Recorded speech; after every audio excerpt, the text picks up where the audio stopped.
we are celebrating spring, the anticipation of warm evening dinners by Twinkle Light, and Carson has the perfect wreath to light the night. I love the idea of using these little twinkle lights. We have them in our daughter's room. They're just fun, and they add that little whimsy to a space. And it was my Christmas wreath. And it was your Christmas Yay! wreath. We're saving money. So you saved some cash here. Absolutely. So you just did you turned it into a spring wreath. 100%. Well, I'm going to. You're and going I'm going to to get your help to do that. Okay. So one of the biggest trends right now is actually taking the grapevine wreath and taking it to the next level. And one of the things that I like is everybody's adding the twinkle lights in a condensed fashion. And these are just little solar-powered lights. I'm just going to turn that on there. That's solar-powered. That's good. Easy. So you can actually tuck if you're going to hang this on your door, you can tuck the solar panel underneath in a way that it gets some sunlight, charge it up. But I just think that's fun and simple. The way you're going to take it to the next level, though, is by adding spring flowers. Yay! Yes. But because it's going outside, you want to flip it over. So the sparkly side is now inside the door. So you don't see the sparkly side anymore. So we're going to keep it brown and dry, okay? Right. When you're doing your spring flowers, I've been saving these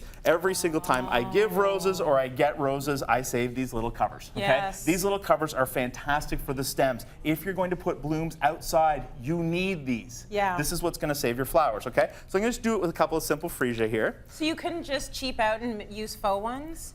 Well, you could, but this is your front door. Okay. What are you saying to all your guests coming in the front door, fake flowers? Real it is. So I'm going to use the freesia because I like the way that it swags and it dangles. Okay. Yeah, it's going to follow the line. Absolutely, and I love the shape. But also, I love the fact that it's a wooded stem at the end. So you take off some of the flowers. Okay. Now, before you put the little cover on it or the little water saver, you're going to put it into your wreath. So I'm just going to tuck it in here like this. Going to tuck it in so that I actually can see the stem coming out the other side. Okay. Okay, just do it like that. Then I'm going to do one more because I want to add a little bit more impact. Looking good like that. So simple. Then is when you're going to flip it over and you're going to hunt for those stems. And that's when you're going to pin them in, okay? At that point. Don't do it first because it's so hard to get them through. Right. But just something as simple as that. Now, all of a sudden, you can see we're starting to build our spring flowers. So get that untangled there. Thank you. Got it. Perfect. Now you're starting to see we're building our wreath. As we add more things, like the chrysanthemums or any of the color, you can really see how it's going to take this to a whole different space. And I love that. Adding color and simple flowers to your wreath, done.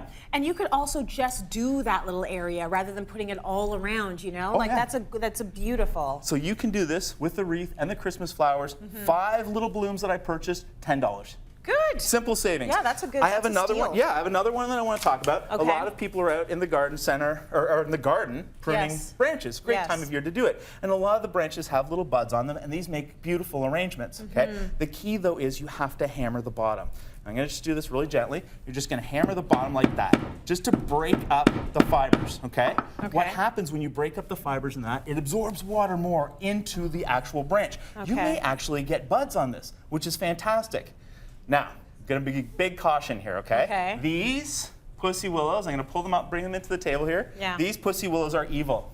Are they? Yes, these are evil. People buy these and they love them and they do the little hammering technique. They go into the vase, they start to root, and then people think, well, I've got a rooted pussy willow, I can plant this in my garden. Yeah. These as shrubs are my nightmare. Every year I'm having to pull this out of somebody's yard because it got 8 feet tall.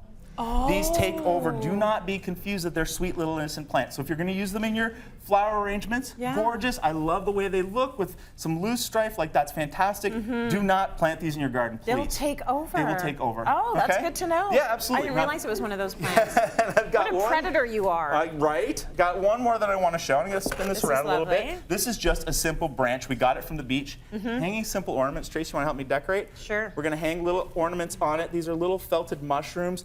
So adorable these are. As I'm breaking that set, here we go.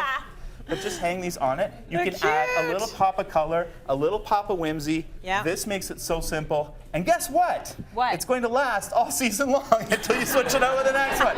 Saves you all the money. So I love fresh flowers, but if fresh flowers aren't for you, doing something like this, take it to a new level. I think that this is great. It's easy, and it's something that's just going to add that little bit of spring to your space. I'm also very excited for you because you've been very busy, as always, but within all your free time, he actually wrote a book, this guy. So Carson has a new book. It's called Vegetables, Chickens, Bees, An Honest Guide to Growing Your Own Food Anywhere.